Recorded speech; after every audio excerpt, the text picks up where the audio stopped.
बता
रहे आपका नाम लेते रहते हैं।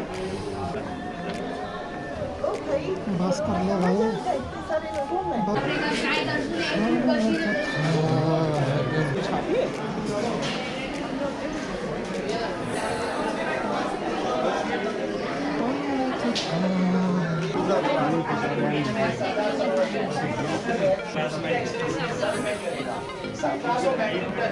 का यूज किया है 18,500 टन जितना रीइंफोर्समेंट तो स्टैचू के आगे है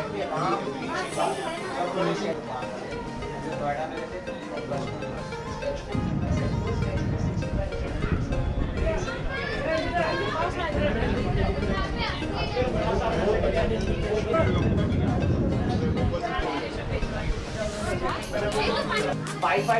जिंक स्टील और जिसका उपयोग किया है। कॉपर का 109 मैट्रिक टन आयरन को रिफाइन करके उसकी रोज सलाम भी सुखार। जब उन्होंने स्टैचू का डिजाइन बनाया तब उनकी भी स्टैचू को बनाने में लगे थे सिर्फ 3.5 साल। इसका कंस्ट्रक्शन यहाँ ऊपर आप देखेंगे जेनिथ का बटन है, वो अंदर बड़ा सा